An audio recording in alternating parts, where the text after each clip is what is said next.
commence the show. Let's get those share buttons hit, Nick. Oh, yeah? Yeah, dude. Can you hit that share button, dude?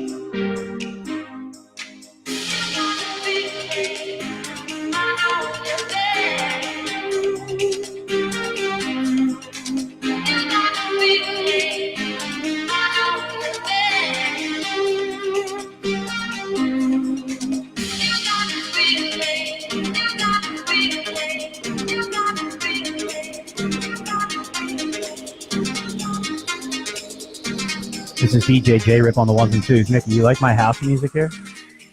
There he goes.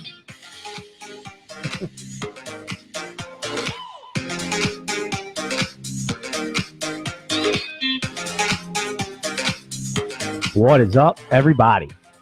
I don't know. I do kind of like this a little bit. Who is this? Got a nice background beat to it. This is Sin Cole. Sin Cole. With a Y. Title to track is Feel Good. I got Does this song make you feel good? yeah, for Saturday morning. Yeah, Get you up a little bit. Yeah. It's not not my typical music, but I've been trying to get back into like the music scene a little bit and kind of see what's going on out there and see what's hot right now in the streets. And so I got an Alexa. Oh, you got Alexa? Huh? Do you have an Alexa? I don't have Alexa. So you have to. I know. I'm just letting it background. You have to pop that. I'm letting it background. All right. I don't know if you're doing it the right way or not. I'm letting it background. You usually don't do it the right way. I know. I got an Alexa. Alexa is the best thing ever, dude. It's the best thing ever because I use it if I'm working from home. I use it and I can say, play. I don't know. I actually haven't tested if you can say play From the Hill podcast because it is on Apple podcast, but I think they pull it from iHeartRadio or well, it depends on what you set Amazon Music. So let me ask you. So I have Alexa because of course you do. Everyone has Alexa if you have Windows, right? Oops, sorry. So when I'm playing Xbox, if I want to record a clip, I just say, "Hey Alexa, record that," right, and it will record. So what form of Alexa do you have? You have like a stand-up speaker? It's an Echo Dot. Oh, yeah. So, like, it's in the corner just listening to you all the time? Yeah. So, when you talk, like, about, I know. If you feel like you're losing your hair and then you get on Google and then there's all these hair loss. That's probably true. Talk about it? That's probably true. That's a weird part about it. But it's not like I'm sharing, like, intelligence secrets in my house, though. No, it's like where you're going to get your golf clubs from and stuff like that. So what? Yeah, no, it's fine. Listen, if I want to get golf clubs and I mention it to Amanda and then I see something come in my email about a cheap deal on golf clubs, that's good for me. Yeah, Alexa told him. She said, I don't know. Needs a coupon. It's a gift and a curse, I guess. Yeah. But I love it so far because I'll be sitting there and I'm just like, Alexa, play, the way I started getting into the Alexa thing was I'll say, play Billboard Top 100. And that's how I'm starting to find out like what's out there in music. What's hot. I keep finding myself saying, Alexa, next song, because all this, I really don't like a lot of the stuff out there. But that was decent, but it's not something that you would hear on the radio. Right. No, well, that's not. So I've been stealing, I'll be honest, I'm a pirate with music, but who isn't, right? I've been stealing a lot of music from YouTube content creators and providers because I really like their background music. It's good to play in the background. They do it a lot to the videos. Right. So, like, I steal it a lot. I mean, speaking of, like, Hot 100 right now, like, here's your most popular song right now on the Billboard charts.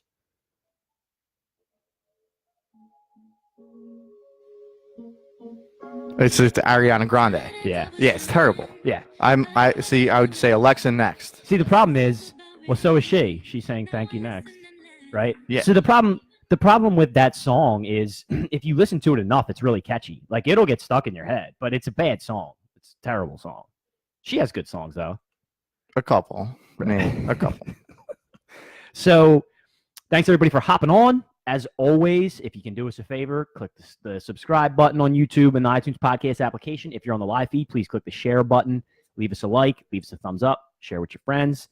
Please, as you see, Ross is already doing. Please comment in the section below there. We will respond real time. So I did mention that we were going to be updating our stream format and getting some more interactivity, like taking calls here at the new Camelot. I'm close on that end. It's just not quite ready. I got a couple people that I have helping me out on the design side. So we're working through the kinks. Hopefully by next show, we'll have that up and ready. I think you guys are really going to like that. But for now, we're just going old school. But we got a lot of sports to talk about too. Traditional. Huh? Yeah. This is the traditional. This is the traditional. So, but before we talk sports, this is something that I actually brought up at the end of last year when From the Hill took a little hiatus due to illness. We were wiped out. Yeah. So I brought it up, and I talked to a lot of people about it, and everybody has a differing opinion on it. So I wanted to bring it to Nick's attention to start today. I watched the new Mission Impossible, and I genuinely enjoyed it. And I like most of those movies. I think they're well done. And Tom Cruise is getting up there, right, in age, but he's still, I mean, he is that character, Ethan Hunt, in Mission Impossible. So I was thinking in my head, I'm like, man, Tom Cruise has a lot of good movies where he is the star of the movie and drives the movie. Can I name a lead actor from our generation with a better catalog than Tom Cruise? And I don't know. I have a hard time doing it. Yeah, and so we were supposed to talk about this last week, and we ended up getting so many calls that we didn't get into it really. But I refute your theory that Tom Cruise is like this great actor. I don't really know what you're basing this on. If it's like movies that you would want to go see. So personally, for me, I've seen parts of the first Mission Impossible, but I'm not a huge fan of the series. But off the top of my head, when you said Tom Cruise has this like crazy catalog, there were 4 other guys that I thought of off the top of my head, and I didn't. You know, this is a pretty, with the exception of a few people, this is kind of a male-dominated thing. I went into just the actors, not so much the actresses, but there were 4 guys off the top of my head that came up that I thought when their movies come out, I go see their movies, or I want to see their movies, and I eventually get to them on HBO or on demand. Okay, well, hit me with it. Who you got? All right, so there's one overall that I think is taken over, and that you could definitely say 100% is above Tom Cruise. Okay. Who you got? All right, so the first one, and I think all these guys do really. The first one is Denzel. Okay, so that is always the first name that comes up, and that's the name that I won't argue with you about. Dude, Zell's the man. His catalog is amazing. First off, Man on Fire is one of my favorite movies. Yeah. So speaking of him, and I don't even have that. So I have like highlighted stuff. These are like my favorite movies. Did you see Equalizer 2? Did you see Equalizer 2? I didn't even see the Equalizer 1. Oh my, are you kidding me? I didn't. They're so good. I know. I've heard. They're just like Man on Fire Part 2 and Part 3. Like they're amazing. When you have a sequel with a guy like Denzel, it means the first one was good. I should have seen it, but I didn't. I will watch that.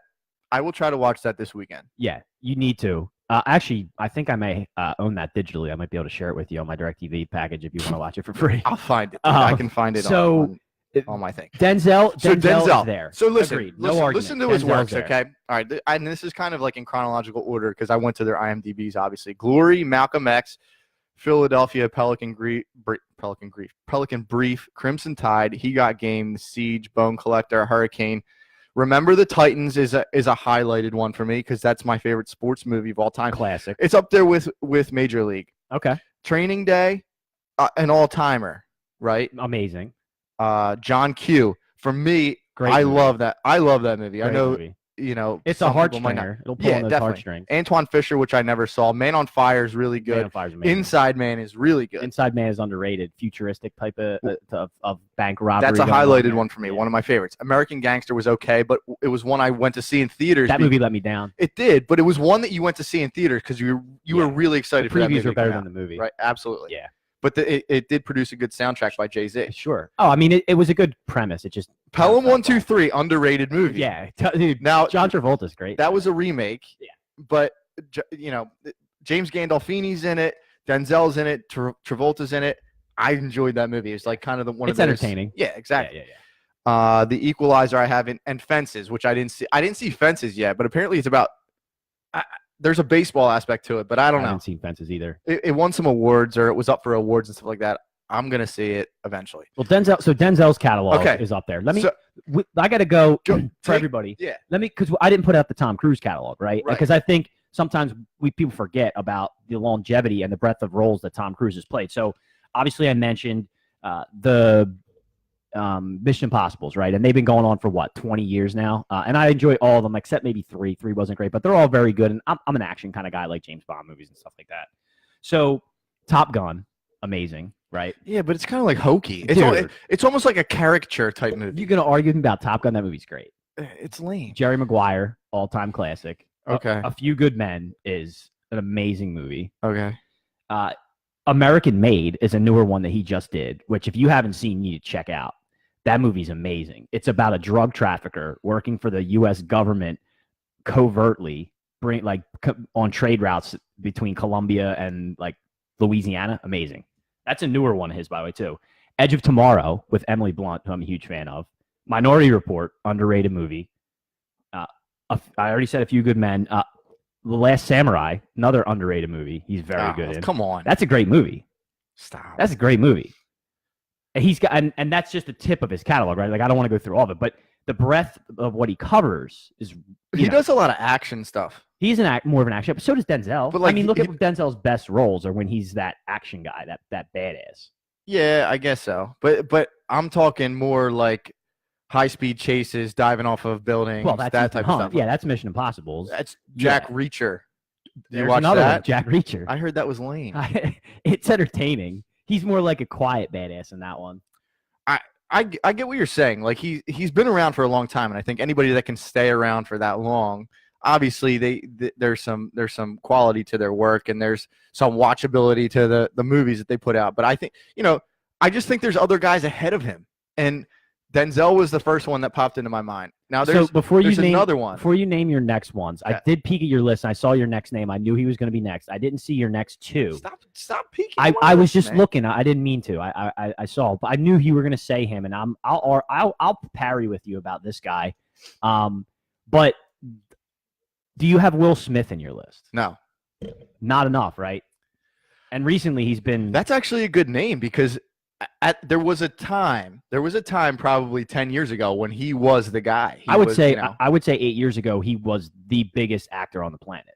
For a stretch. I think so. After Bad Boys, like coming out of Bad Boys, and he did like I Am Legend. Yeah, that was those good. Like those movies. I mean, he was the man. Like Men in Black 2. Right. Like he was the man. That was a guy that when his movies came out, you were going to see them. Yes. Like those were must see movies. Yep. And there was a lot of hype and build up. I don't know who that person is now.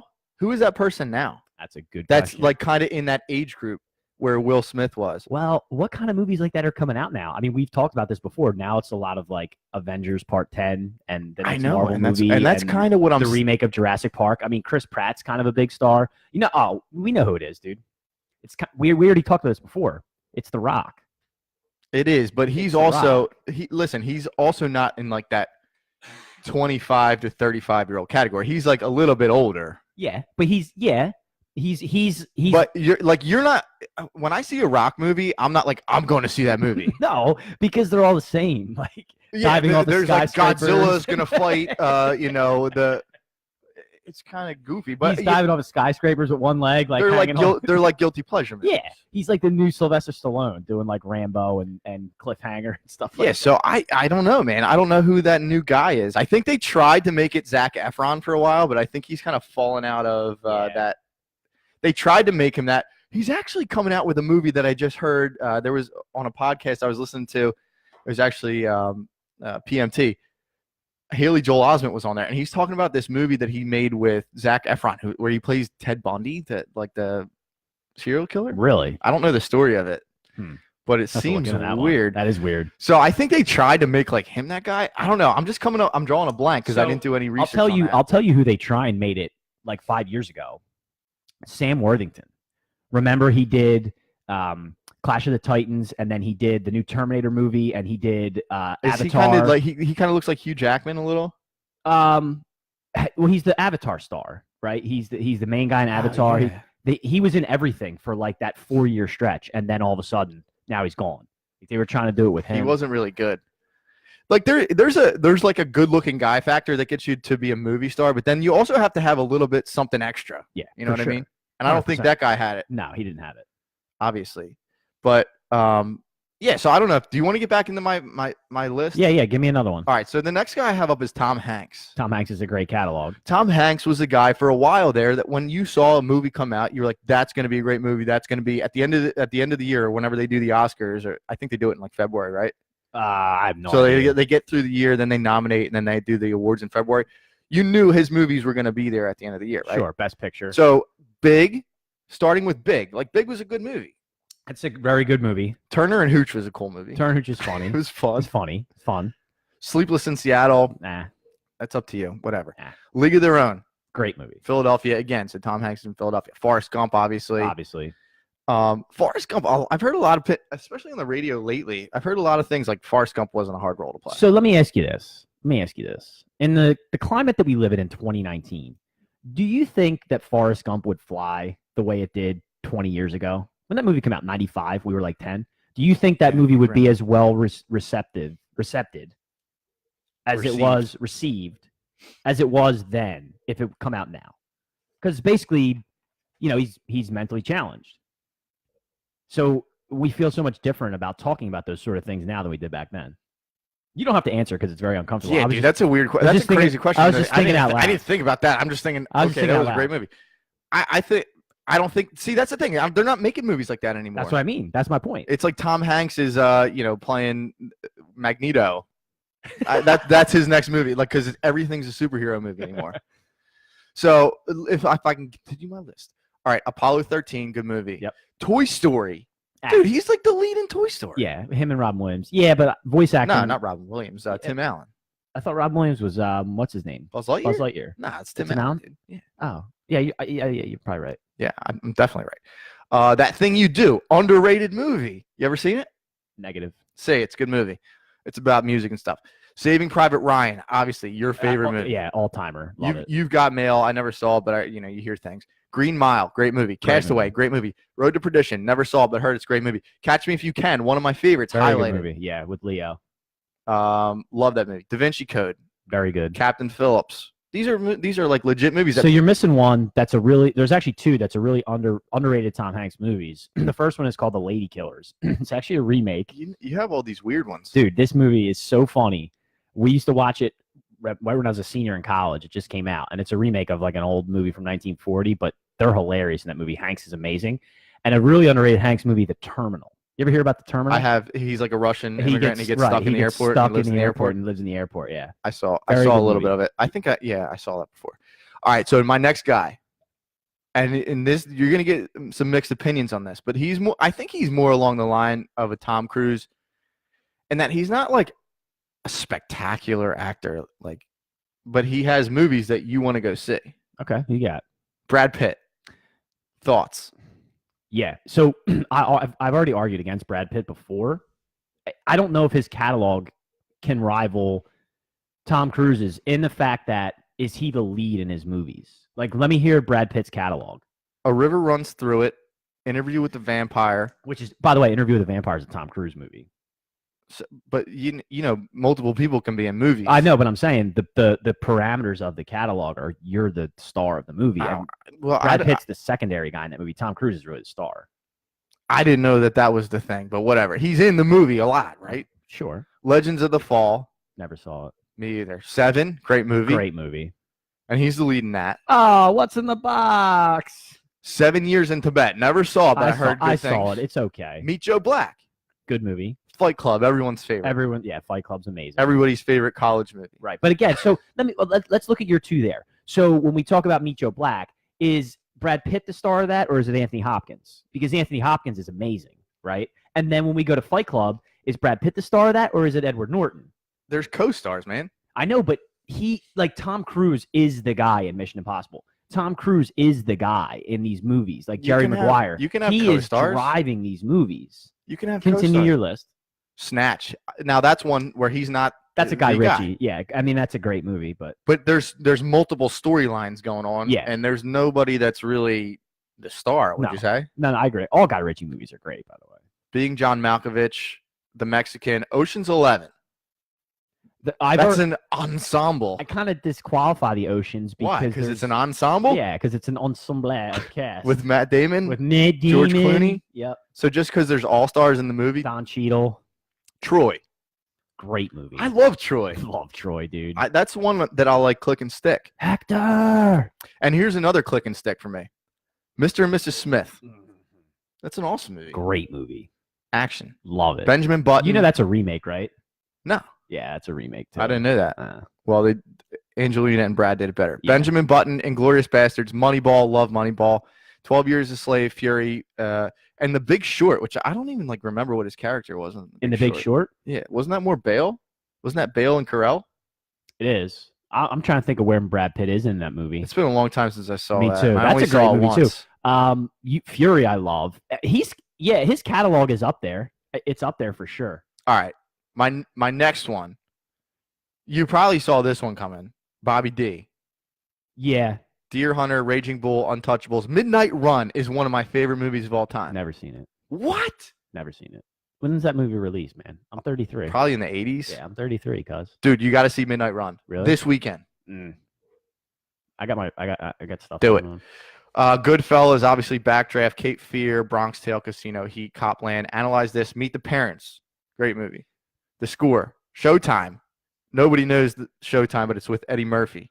Yeah, I know Showtime. And dude, see, here's the problem. Your catalog is deteriorating with him. Do you have Limitless? Do you have Limitless, Carl Van Loon. Yeah. Do you have the Intern in there? No, that's pretty bad. Yeah, his catalog is really Silver deteriorating. Linings. Silver Linings. I mean, that's a Bradley Cooper movie and Jennifer Lawrence. All right.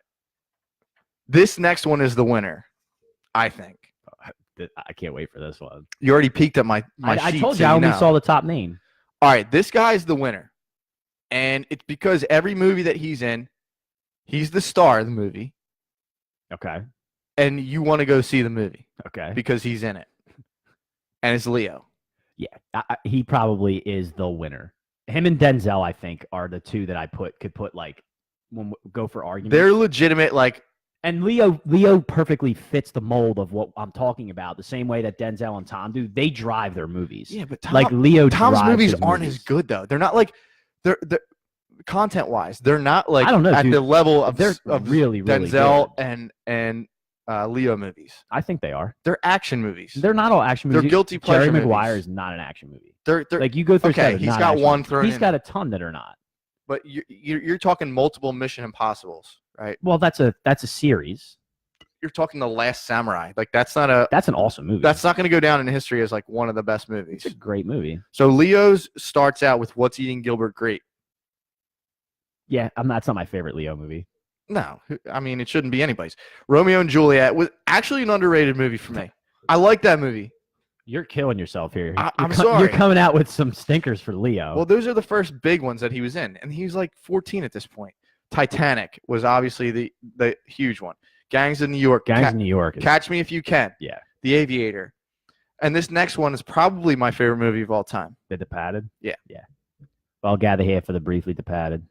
I think that kind of started the Boston run of like Boston being the new thing. Yeah. Well, I mean, Scorsese did both The Departed and The Town, so they're both Boston-based movies.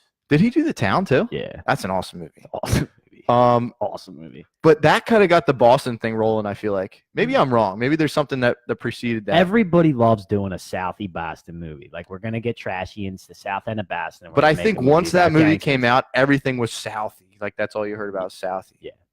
And it, made a lot of... Did you get that, Pat Sage? Which part? Movies in the future. Blood Diamond was a really good movie. Revolutionary Road, I never saw. Shutter Island. Inception. Shutter Island is bad, and Inception has no rewatchability. Inception's a great movie once, and you can't watch it again. I see where you're going with that. Yeah, but I think Inception's a great movie. I hated Shutter I actually Island. want to watch Inception again because I feel like you have to watch it. Dude, you'll get 20 minutes in, you're like this. Now everything I know what's going to happen, and the movie has no replay value. Right. No, I got you. None. It makes sense. But good the first time. Great Gatsby. I kind of that started watching that. That was and a then you're just letdown. Like, all right. Wolf of Wall Street. Amazing. Good movie. Revenant. Good movie. Django. Amazing. So like that's top quality. My God, Jamie Foxx is in that. So rank those guys. And I'm Dr. Kane Schultz. This is my horse Fritz. I want you to rank those guys. And do you seriously still have Tom Cruise? I have Leo and Denzel poking their head over the top. So if I'm popping my head up, it's Denzel and Leo can peak, and I got Tom right there. Tom Cruise with Tom Hanks. Yeah, dude. Will says The Town was directed by Ben. Ben directed The Town? That's a Scorsese movie, though. He may have directed it, but Scorsese's involved in that movie. I don't think you're right about that. That's why that didn't sound right to me. But whatever. Double check me. I will. I'll fact check you. Yeah, you can fact So check do me. your rankings. I'll double check you. So, well, if we're doing Mount Rushmore, if I'm going Mount Rushmore, I'm going Denzel, I'm going Leo, I'm going Cruz, and I'd have to battle out the last spot. What about Matt Damon? Would you consider Matt Damon up there? For a time, he was there, and then he put out a couple of stinkeroos, and I don't think he ever reached the. He's definitely up there. He's definitely up there in like the star factor, where he was. He was definitely up there in the star factor after another Boston movie. Oh my God, why can't I remember the movie? With Ben. You like them apples? Yeah. Why can't I remember the name of the movie? Good Will Hunting. Good Will Hunting. So after that, he was like he's starting to work his way up toward that upper echelon. And it's not like he's not there, but he's not at the level of these guys. So just before we get out off actors, how about Ben? Are you a Ben hater? A lot of people hate Ben. I think he actually does pretty well as a director, from what I remember. I like some of his movies. The Accountant was really good. The Accountant's really good. He's really, really good in The Town. He's great as the lead in The Town. Yeah, he is awesome. I mean, I think he's doing a good job with Batman for the DC movies, even though they're not keeping up with the Marvel movies. Like I'm a Ben guy. I think Ben does a good job. I think he gets a bad rap. He had those stinker movies when he was dating J-Lo, like Jiggly and stuff like that. Gigli, dude. Whatever. Gigli. Jersey Girl. Yeah, Jersey Girl. Like he had, which is, like he was just making stinkers back then because he was all goo-goo for J-Lo. Boiler Room was really good. He's got some good movies. He wasn't like the lead guy. It was Giovanni Ribisi. But yeah, I agree with you. I'm a Ben guy, I guess. I'm not against Ben. He brought on a lot of stuff to himself with some of this, the way he put himself out in the public and some of the issues that he's had. But yeah, I'm not against him. Yeah, I'm against him being Batman, but other than that, seems fine. You don't like him as Batman? Nah, dude. Like enough with this.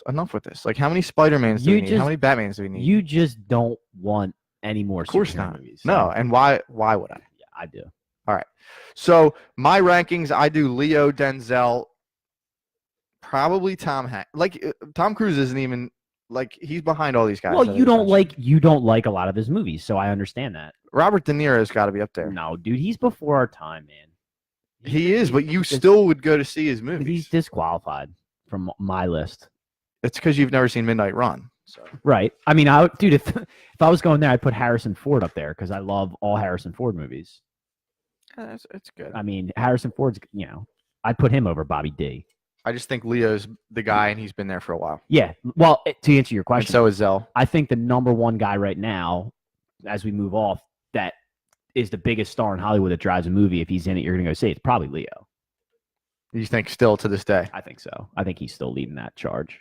He doesn't do that many movies anymore. No, he doesn't. You know that the guy who directed Django, what's his name? The guy that did.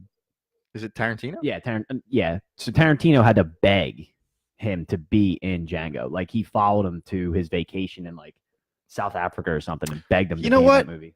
Christian Bale should be in the conversation. Christian Bale is a really good actor, and he has these movies that you go to see them. What's the last thing he put out? He just did one about Vice President, about Dick Cheney. He plays Dick Cheney. Christian Bale does? Yeah.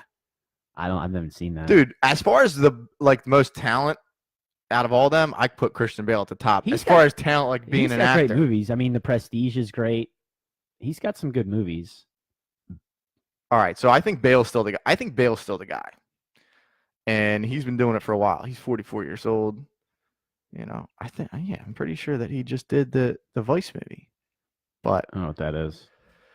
Yeah, it's about Dick Cheney, and apparently it's really good. And that's the thing anymore is like I don't see these movies that are coming out for all the awards. Like I don't see them until they're on the Star is Born is on my list for this weekend too. Well, we're gonna rent that, dude. Like Netflix, because we waited, and streaming and that sort of thing have changed the way I consume movies. I'm waiting for them to go straight from like in theater, and you can watch it in your home like a week later, and you can pay a theater price to do it because it's just the way things are moving. Theaters are going to be out of business, you think? I don't know if they're going to be out of business, but like it's hard to it's just like music sales and stuff like that. 15, 20 years ago, your music sales were based off how many records you sold. And now we like to base movie success off of ticket sales, but like that doesn't really define how much money a movie makes, because how many people paid to rent it or paid to buy it to rent it before, you know what I mean? Like that's so much more involved in like how much revenue a movie generates. No, I think it's definitely, you're right. I think you're 100% right. I think it's heading in that direction for sure, where it's going to be released to television almost. Right. Like pay $22 to stream it at your house. Because why would you go out? Like you can make popcorn at your house. Why would you go out? But if you're, as long as you're not having like a birthday party or something with like little kids, like why would you, what's the reason to go to the movies? Yeah. I mean, when you can get you can get all these new movies in your house for $5. Yeah, dude. I mean, the IMAX experience is great for movies that are filmed in IMAX, right? But like for me to go see a regular movie, dude, I have a 65-inch TV that I sit 10 inches from downstairs. Like I don't need to go to the theater. You know what I mean? Like I don't know. I don't. I'm with you. I'm with you. All right. So let's get into some sports. We had a lot happen last weekend. But the thing that I wanted to lead with on the sports side, because Nick and I talked a lot about it, and there's been a recent development this week, is Kyler Murray declared for the NFL draft. Yes, he did. And so I did some research like we had talked about last week about the rookie wage scale, how it works. So I wanted to kind of talk through that with everybody. We can talk about the rookie wage scale. We can talk about the comparisons on what he can make in the NFL versus Major League Baseball. So starting on this point, Nick, do you think this is the right decision for him? Yes, I still do. Because, again, you don't know how quickly you're going to progress in baseball, and you can bet on yourself, sure. And I'm sure he's a very confident athlete. I'm sure he's a great baseball player. But you don't progress through major league systems as quickly as you do in the NFL, where you're on the team, you're on the roster. Now, one of the things that MLB did, I think prior to him declaring for the draft, was say that I think they bent the rules a little bit for the Oakland A's, where they could pay. I think he basically said, if you guys pay me $15 million, I'll stay with you. Like if you offer me that contract. Right. So they would have had to, I believe, put him on their 40-man roster from Jump Street, not even knowing how he's going to do in rookie draft level or baseball. Right. So they were looking to bend the rules for him and make an exception to pay him that up front, which I don't think that opportunity would be available to just anybody else that was just drafted. So he did win the Heisman. He's a high profile guy, right? Certainly, but I still do believe that staying with the NFL is the way to go off the bat. All right, so I'm in agreement. I looked at a lot of the numbers like I told you guys I would, because I wanted to really look into this, and I'll tell you why I agree. So if you don't know, Sam Bradford's the last guy to get drafted at the top of the draft, his number one overall pick, to get a monster contract, right? I mean, he got like 6 years, $79 million when he got drafted, with half of it guaranteed, because that's how things were going back then. And it was inflating NFL teams, and it was hurting cap, and it wasn't good for the sport, because when you have guys like that get hurt or they're on your team, signed all this guaranteed money, it kills your cap. Right. So what the NFL did is they instituted the rookie wage scale. And the way it works is each team every year gets a percentage that they can base towards what they pay all of their draft picks combined, okay? And it's a pool of money that they have to pull from that they can pay each of their draft picks. And so you could use all of that pool on your first-round pick, but then you wouldn't be able to sign any more draft picks, right? So you kind of have to be strategic about it. So Kyler Murray coming out in this draft is a great move because, number one, this is a weak quarterback draft, right? Like last year's was considered one of the best in the last 10 years. I think 6 guys went in the first round, right? 5 or 6. So, but this year's the opposite. I mean, it's like Haskins and who else, right? I don't know who else is up there for top tier talent or a first round quarterback talent. The kid from Duke, Jones, right? He's looking to get like a project almost. Drafted. Yeah, he's a good looking quarterback. So, he's big dude. He throws the ball well, and he's like a highly touted quarterback prospect. But Herbert really killed the draft class a little bit by going back to Oregon. Right. So Kyler is looking to be up there in the quarterbacks of the draft class. And if he goes in the first round, which it seems to be like he's going to be projected there, middle to end of first round, here's the thing.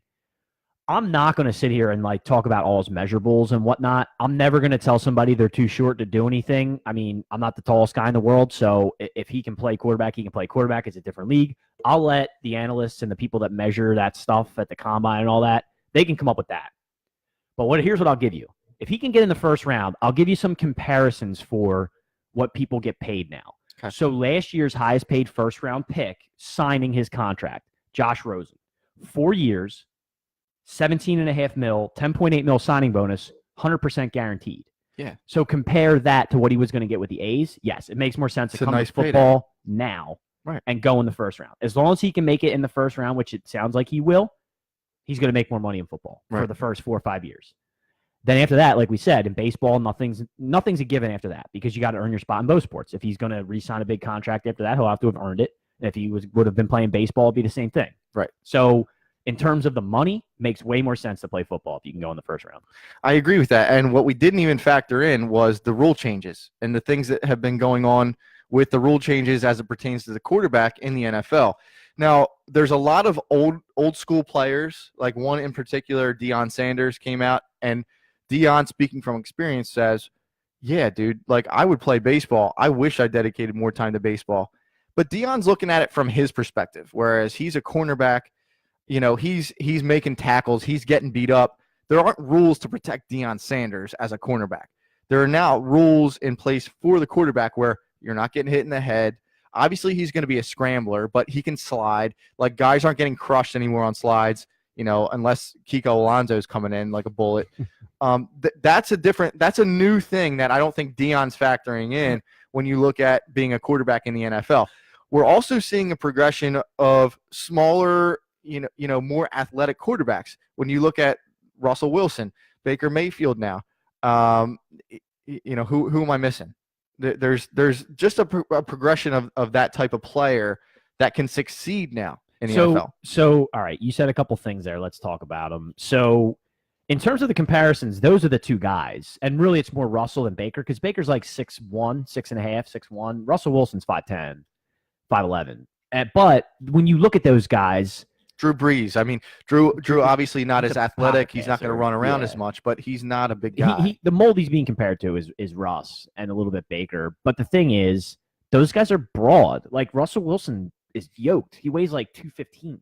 Kyler Murray weighs like $180. Like he's like my size. And guess what? When I was 21, 22 years old, I weighed 165. But now look at me, I'm 220 pounds. Like, yeah, but you know, like that so you build on. Yeah, but here's the thing. And you're also there's the thing about this, and I've heard this a lot, and this is important when guys look at the physical stature of a dude. It's not about putting on 15 pounds of muscle. He can do that, right? Of course he can. He can train it, but it's your frame. It's how stout you are, like at the shoulders, and he's not a big stout shoulder guy. This is what they're going to talk about. Because when you look at Baker Mayfield, right, he's got the broad shoulders, like Ross has got the broad shoulders, and yeah, they're all muscled up. They put weight on. I don't know that. Kyler can put weight on, but he's got that like that more narrow, you know, more athletic, like a Michael Vick type of build, as opposed to Michael Vick did okay. Sure, yeah, I'm just saying what they're going to break down, like the look of a guy, how big are your bones, how broad are your shoulders, with guys falling on you. That this is stuff that they think about, that they measure. Like that's a tangible measurement. I don't know about all that. I think as far in terms of beefing up and getting bigger and preparing for the NFL, if he does go into the NFL, he's going to be a professional football player where you can dedicate time now to putting on that muscle and training to be an NFL star. When you're flipping back and forth from baseball to football, you're not necessarily training the same way. Well, I mean, so what you said about Deion, I thought was funny because Deion had his own rules to keep himself from getting hurt. Sure, like Deion would staying thin at the end of his career. Like people be running, and Deion would just like jump out of the way of a tackle. Well, that's one way. He didn't want to fall. He didn't want to get hit. But Deion playing corner, the thing for Kyler is he's not playing running back or cornerback where you could, you know, play two sports or focus. When you play quarterback, you have to live it, right? Because you're running the offense. You need to know your schemes. You need to know your reads. You need to know your playbook. Like, well, Deion was able to do it because you can say to Deion, "Yo, cover that guy." Right, exactly. And that's what he's going to do. That's all he's going to do. He's going to cover the guy, and it's all he's got to worry about. Now, yeah, you're exactly right. So I mean, it's a different thing, right? He's got to decide. You know, he's got to commit himself, and all that's going to get vetted. So, like, we don't want to go too much into the size tangibles and, like, is he committed to football and all that stuff. I just wanted to lay out there for everybody the money aspect of it, because I think some people get confused by the rookie wage scale. Right. And so to compare, we're comparing him to other quarterbacks, and you're talking about money as it pertains to NFL versus MLB. But looking at it in terms of the success of certain first-round picks in Major League Baseball, I went through like the last 15 drafts and went specifically to the number 9 pick. This is going to hurt. No one's going to know any of these names. No, I think you're going to know some of them. So this actually hurts my case a little bit. This is going to hurt. This actually hurts my case a little bit. So Keston Hiura was last year. He's the number 1 prospect for the Brewers right now. Really good hitter. Plays second base. Matt Manning is one of the top, if not the top, pitching prospects for the Tigers right now. Here's where you start to recognize some names. Ian Happ for the Cubs. Sure. He started last season as their leadoff hitter, was supposed to be their second baseman, had a down year and kind of got demoted a little bit. Now he's kind of more in a utility role. Jeff Hoffman was a really high prospect for the Blue Jays. I think he's with the Rockies currently. Austin Meadows is just coming up this year. He was just promoted last year. He's one of their, no miss prospects, but I think he was drafted in 2015 at this point. Andrew Heaney was traded from Miami to Anaheim as a pitcher. He's kind of making his comeback. I think he had Tommy John last year. Javi Baez was a number 9 pick. So that's a good one. That's an MVP level player. That's the first name on the list that everybody's going to recognize. Probably. Karsten Whitson, Jacob Turner. You might have heard of him. He pitched for the Marlins. Aaron Crow, Jared Parker, Bill Roll, Mike Pelfrey, Chris Nelson. Do you see what I'm saying though? These are guys that they're not jumping right into the major leagues. No, we talked about that. You don't go straight to the bigs when you get drafted. I mean, beside Javi Baez, there's nobody on there that you're like that jumps out to you. Yeah, there's Pelfrey. There's nobody that's a no doubter right now except for Javi Baez, obviously. So that's my only point. Yeah, and the thing that's unique about this situation is he plays quarterback, right? And quarterback is the glamour position in football. There's no doubt about it. That is where you want to be. That's the glamour position. So I'm with it. I think it's a good decision. I think he made the right decision. I think like I said, I think he goes at the end of the first round. I think he's going to make a ton of money, and then we'll see if he can play quarterback. But I think that's the right call. Really going to depend where he goes. And this might kind of transition well to where we're going next in the new coaching situation for a lot of teams and what they think of his skill set and how he can adapt to certain offenses. Because as we know, the NFL is going all offense. Everybody's an offensive coach now. This has been one of the most bizarre off-season coaching carousels that I've ever seen. I'm going to be straight up with you. So there was every year, Shefty says it literally every year. It's 6.2 coaches are going to get fired, right? It's every year. It just happens. It's the same thing this year. But some of these I wrote down are just strange to me, and I wanted to start with Cliff Kingsbury. So the Cardinals bring in Cliff Kingsbury. He was Texas Tech's head coach for the last 5 years, and I'm sort of baffled by this move and the fact that I know he has been everybody's hot guy, but they didn't do anything when he was there. So I guess it's just they want him to come in and implement that offense, and he's supposed to be the quarterback guru. But now the question comes up right away. When you bring in the quarterback guru, right, he didn't draft Josh Rosen. So, and he said last year as a coach, he thinks Kyler Murray should be the number 1 overall pick. The Cardinals have a top 5 pick. Are they going to go get Kyler? Are they going to be getting rid of Rosen?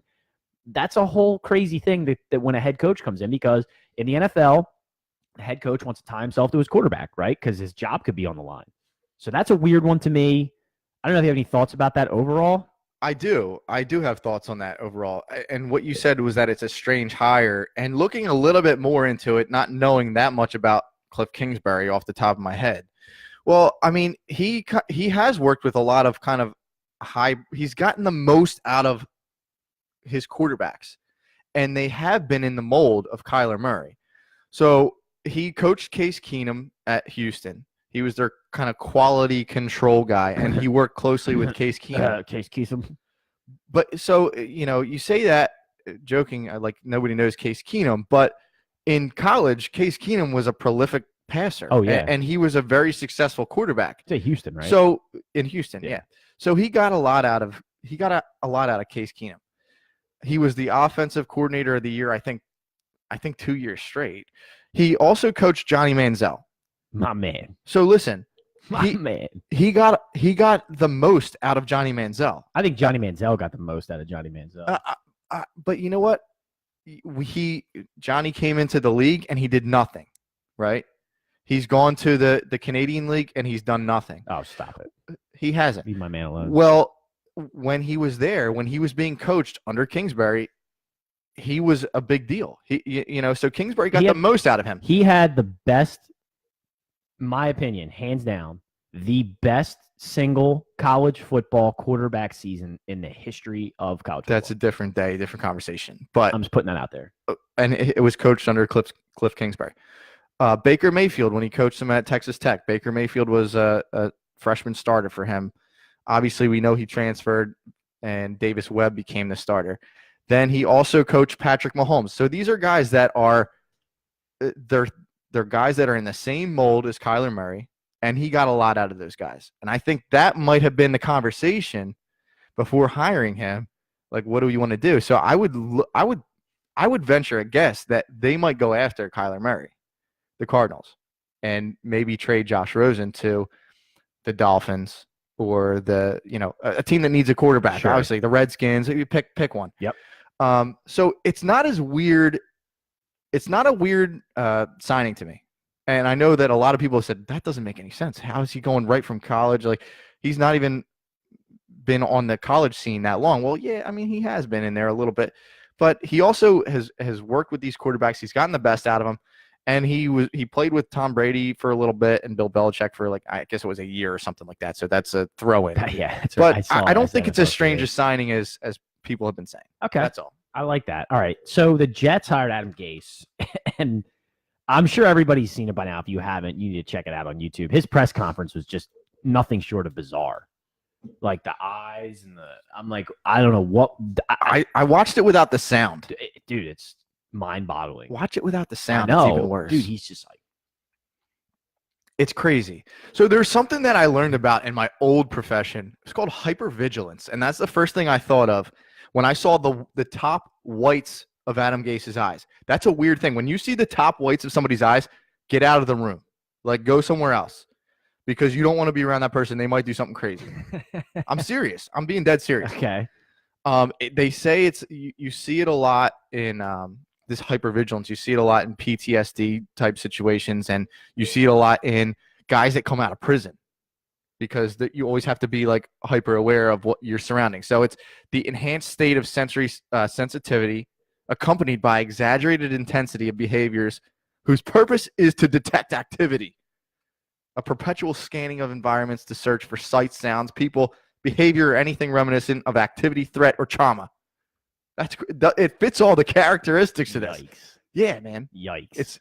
It was a crazy thing. It was crazy. And I don't know what Adam Gase has gone through in his life, but that was a bizarre scene, especially if you watch it without the sound.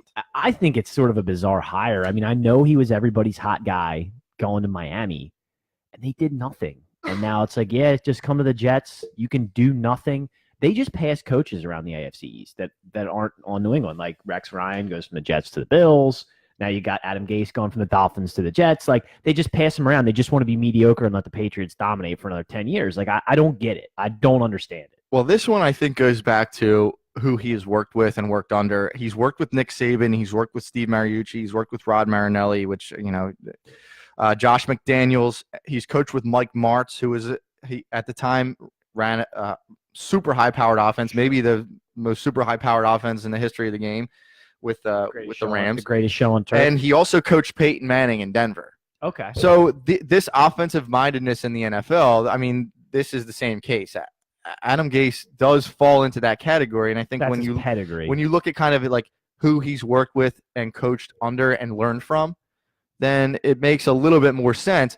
And when you go to a place like New York, where you have a legitimate, I think a legitimate franchise quarterback in Sam Darnold to work with and kind of mold, that's a different thing than working with Ryan Tannehill 5 years, 6 years into his career where he's done really nothing, showed no Right. promise. He inherited him. I'm with you. I'm with you there. So So I support him. I support the hiring. You're 2-0. You like both of those. I do. I'm not against either of those. So Bruce Arians goes to the Bucks. He's going to try and salvage Jameis. What do you think about that? You think that might work out? No, I actually think Jameis' ship has sailed. I don't think there's resurrecting the career. I think he's one of those bust quarterbacks. Early on in his career, he looked like he was going to be something, and we kept saying, get him some weapons, and he gets Mike Evans, and he gets Deshaun Jackson, and he gets and he's still Austin Seferian Jenkins, and he still has never gotten in his brain. He doesn't have anything that tells him, don't make this right. Insane play. He turns the ball over at an alarming rate, and that's just a red flag for a guy that's been in the league for as long as he has. I don't think. Will Arians be the oldest coach in the league now? Probably close to it. Yeah, I mean, So- Belichick is up there too. I don't think that Bruce Arians is going to go in there and change the way that Jameis Winston plays. I don't think anybody can change Jameis. I mean, we've been talking about it's a shame too because he's $1 million talent with a 10-cent head, right? Like, and it's just been that way seemingly his entire football career. Right. And he's so talented and he has flashes of greatness. But yeah, he can't take care of the ball. By the way, his counterpart in Tennessee is the same way, except he doesn't make as bad of throws. He puts the ball on the carpet all the time. Is Mariota. Like that class, we thought those guys going 1-2 were going to be like the cream of the crop for 10 years, and both of them are just like average at best. Yeah, 100%. And I don't think that Bruce Arians is going to change that. 100. I like to be completely honest. So the Pack made just bizarre moves to me, and I get to hear about this all the time because Mr. Nugent in Wisconsin is just a huge Pack fan, and we're always talking about this. So they hire the Titans OC, Matt LaFleur, to be their head coach. Yeah. Mathieu Lefleur. And then they hire the Jags OC, Nathaniel Hackett, to be their OC. But Lefleur is going to call plays. They're both 39. They're both young guys. But again, I look at the Titans and the Jags from the last couple years, and neither one of those teams has had really proficient offenses.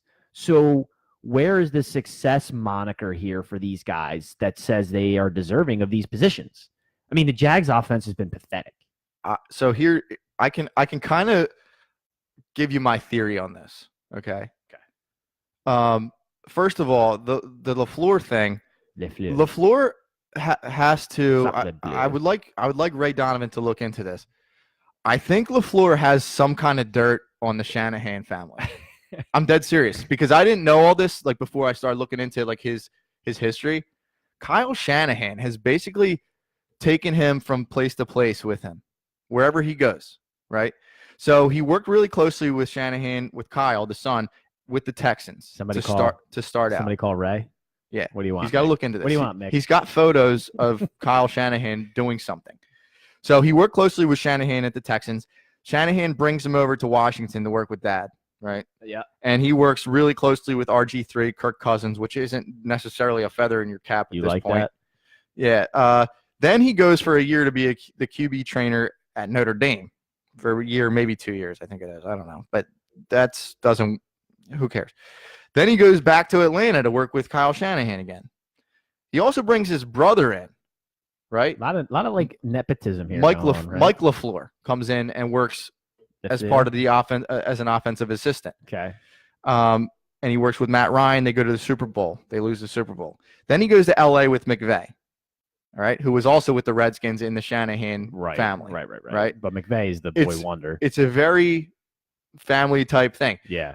I don't think LaFleur was brought in to be this offensive guru, right? Because look who his quarterback is. Yeah.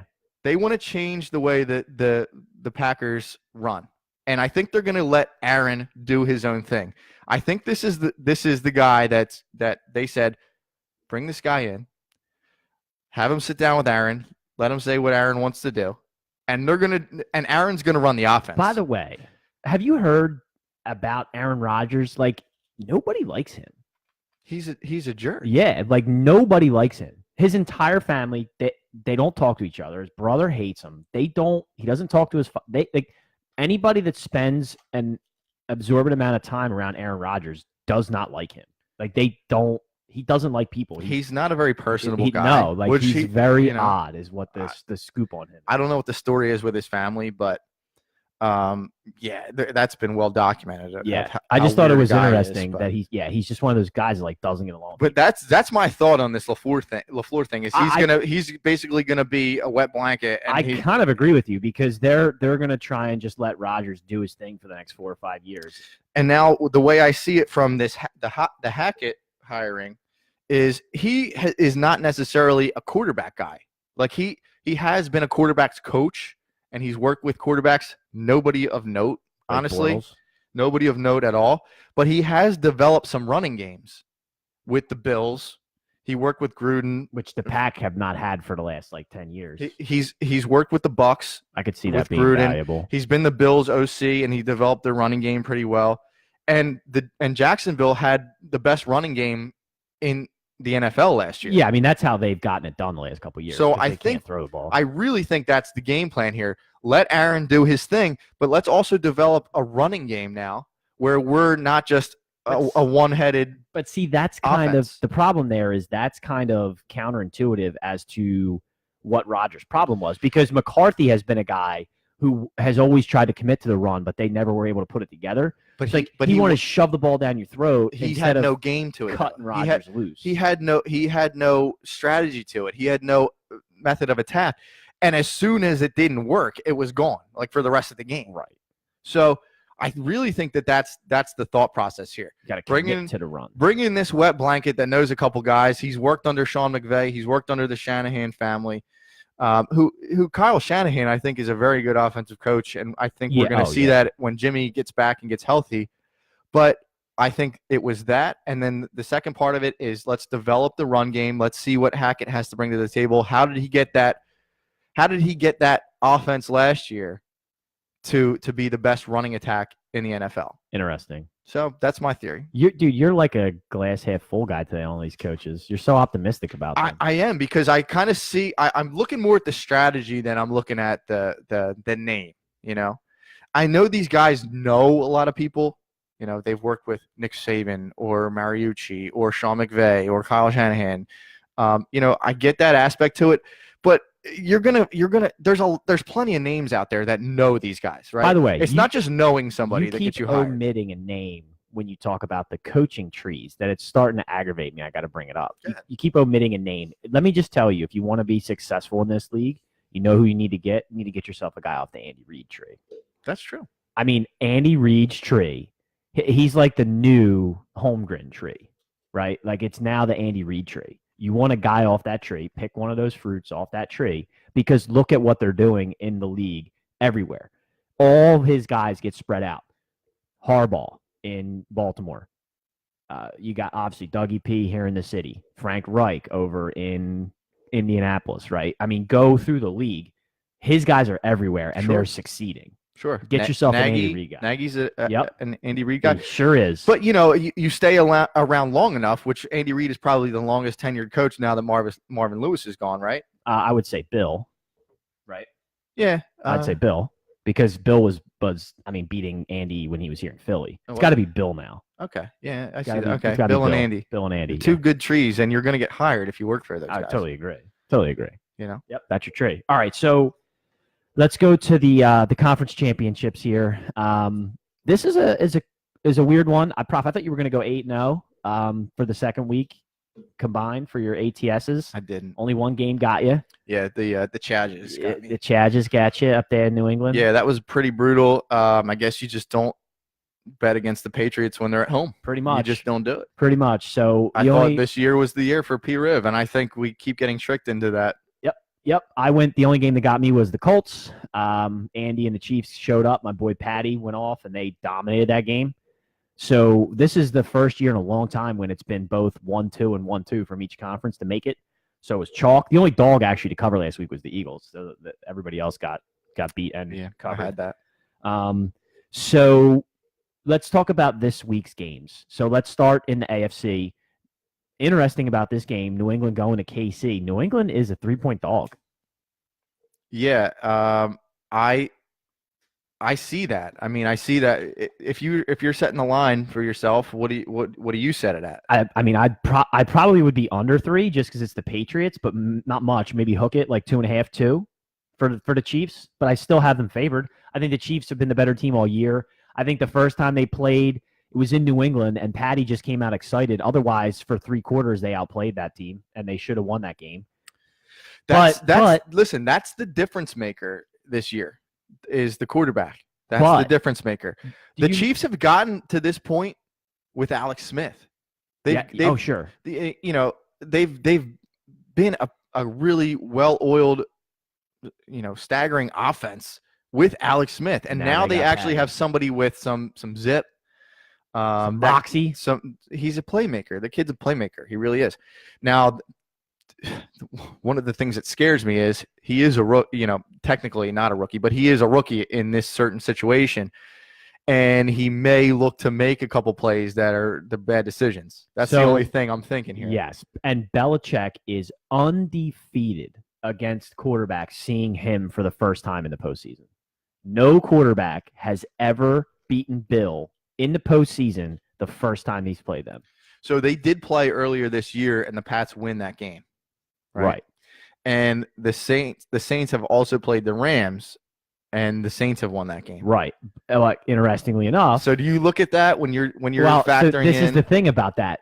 Interestingly enough, the Saints are 3-point dogs in LA. So it's the same type of deal here. Like, you got Saints dogs, even though they beat the team earlier in the year, and you got New England dogs, even though they beat the team earlier in the year. So I don't know. It's a weird dynamic, right? I think the NFL understands and Vegas understands when they're setting lines that the season goes through ups and downs. Yeah, right? It's in New Orleans. Oh, sorry, it's in New Orleans, yeah. But the Saints are dogs, right? They're not. I thought the Rams were favored by 3. No, the Saints are favored by 3. It's the other way around. It opened 3.5. Okay. I thought you had them mixed up. Okay. Yeah, so they're at home. That makes more sense to me than the other way around. The Saints are at home this week, and obviously we know how well they play there. They did look a little. They struggled against the Eagles. They struggled to move the ball into the end zone. They did move the ball and control the ball the entire time. I will say that. But in terms of scoring, they weren't putting it in the end zone. But I think that the Eagles were not given enough credit going into that game. And my thought going into this game is I feel like Drew Brees is going to pick apart the Rams. Here's the thing. And they're going to actually score. Here's the thing about the Saints, and I heard this week, and I just want to rattle off the numbers here for you so you can see it. The Saints started the season out as a prolific offense, but they have not been – this is last year. Come on, man. They have not been scoring at a high clip the last couple games. So what's going on here? I'll try and pull it up. But I think that the Eagles game was a low-scoring game. I don't think they've scored over 24 points in the last 5 games. So their defense is really playing well. And they've sort of – the first half of the year, they play the Bucs, and that was 9,000 to 9,000 in that game when Fitzmagic was going crazy. So their defense has really evolved. They did a good job last week against the Eagles. They've been stepping up. So they're sort of a different team now. And the Rams, to me, I keep waiting for their letdown again, just like last year. Like, I don't know if McVay is going to be able to game plan well enough to keep up with the Saints if the Rams secondary is as leaky as it's been all year. Well, I think that the X factor for the Rams is not necessarily McVay, but I think it's Jared Goff and how he's going to play in this game, being that he's going to be new to this too. He doesn't strike me as a guy with killer instinct and with the poise to go into a game like this and not have it affect him. And maybe that's just his California cool style, but I think he's going to be a little bit rattled. I think you're going to see a pick or two from him that are going to play a major factor. I think the fact that the Saints have been in this situation before and that Drew Brees is a seasoned quarterback who has already seen them once this year. And now typically when a team beats someone in season and they play again, I like to go the other way with it. But in this case, I'm not. I'm staying with the Saints in this game. I think that it's going to be a close game. It's going to be a high-scoring game. but I think the Saints come away with a win at home. So you like the Saints win and cover is what you're saying. I do. Okay. You like the Saints win and cover. I do. So the Saints, I can't count the game before then because I don't believe they played anybody the last week of the season. But the Saints scored. So right before then, the regular season, they did put up 31 on Pittsburgh. But then before that, they had 9. They had 28. They had 10. They were still scoring points. Both of their, I guess I get it. Games. I get it, man. I think a lot of their stuff recently has been a little bit gimmicky with the Taysom Hill thing, but I don't see Drew Brees struggling in this game. I think he's prepared. I think the fact that they've played them already this year it actually helps Brees a little bit more. That's just my feeling. I know that they haven't been the prolific offense that they were the first part of the season, but a lot of that stuff doesn't really matter at this late and in these championship games. No, it really just boils down to it doesn't. Who can sack up and play. Yeah, I'm with you. I got the Saints. So you like them to cover the number too? I do. Yeah, okay. I think they do. I think I would take the Saints to cover the number as well. It might be a close one, but I think that they do. All right. So flip side, KC 3-point favorites at home. New England coming to town. Who you got? Yeah, man. So this one is a tough one for me because I went against the Patriots last week. So my brain tells me to not do this, but also, the entire season I have told everybody how Andy Reid can't get it done in the playoffs. Don't you do it. I've told everybody how this team is going to struggle moving down the stretch and that they're not going to have enough stamina and that we've seen them be the number one offense coming into the playoffs before. Don't you do it. Don't you do it to me. The X factor, I think in this case, is Patrick Mahomes. And here's the reason I say that. Like I just mentioned a couple minutes ago, he's going to be new to this situation. He's in his second year, but he's kind of a rookie coming into this game. There's a difference with Mahomes, though. So Mahomes comes from a family of professional athletes.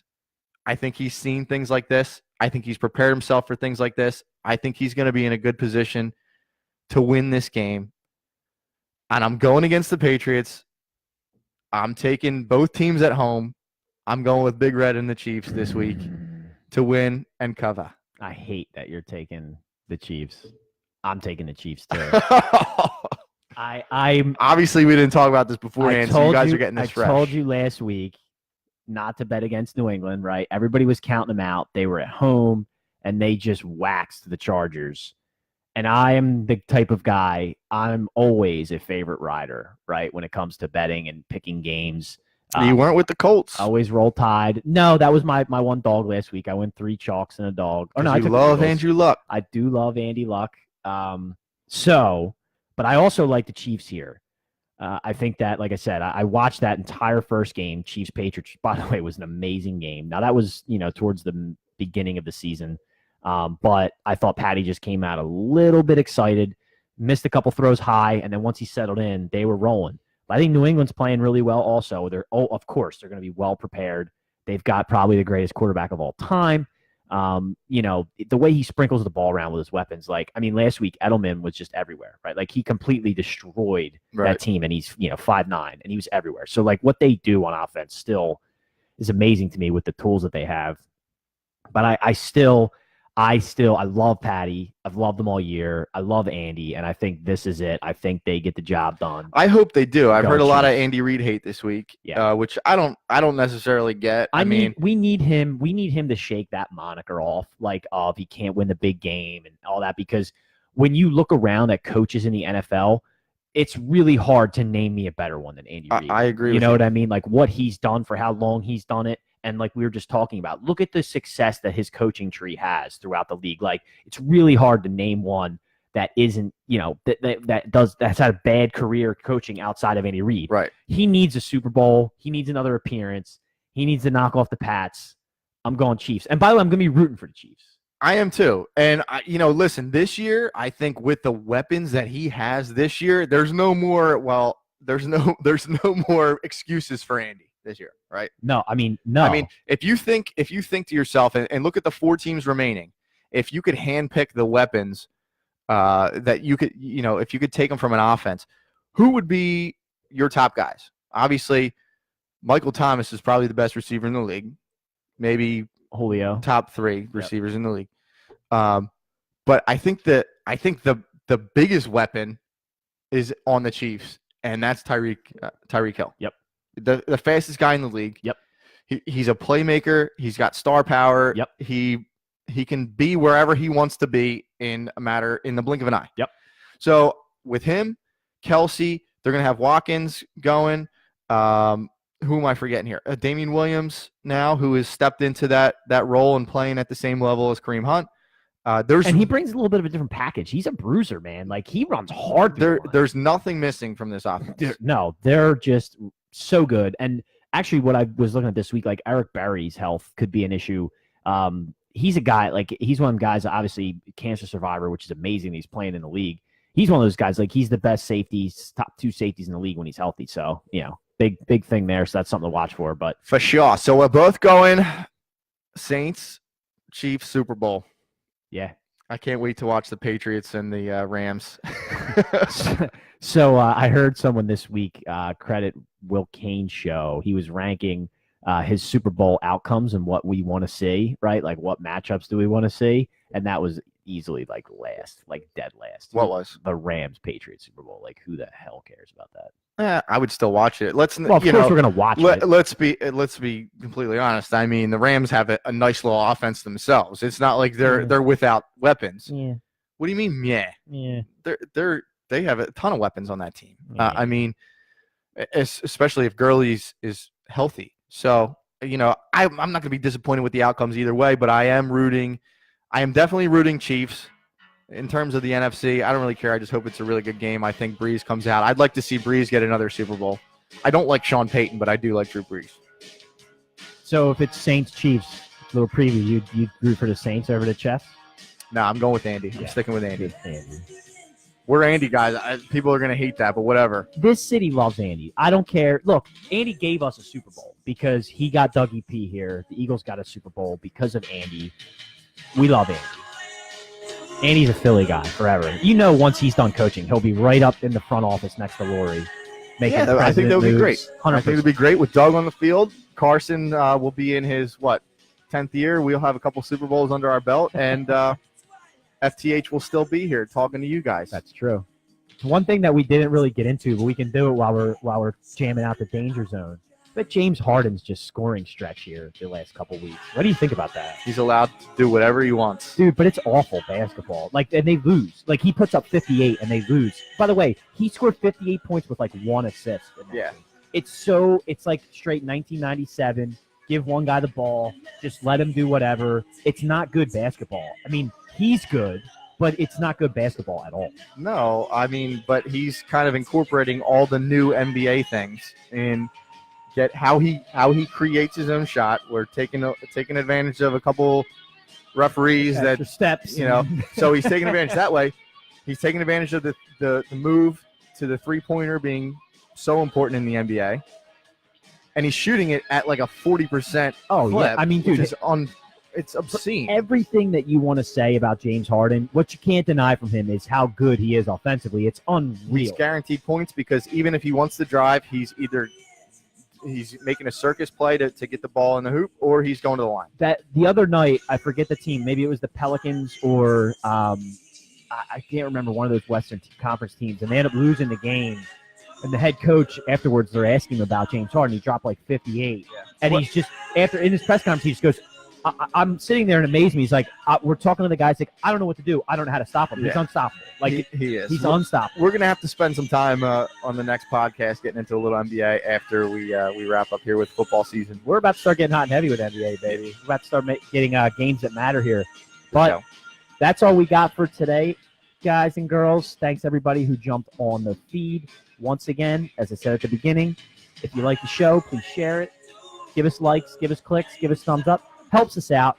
Be on the lookout for our new format coming soon to a stream near you. We're going to have some cool stuff this year. It's in development. Trust me, I won't let you down. Nikki's excited for it too. Yeah, ready to go. We'll see you guys probably next week. We will see you all next week for the Prof Swags. See ya.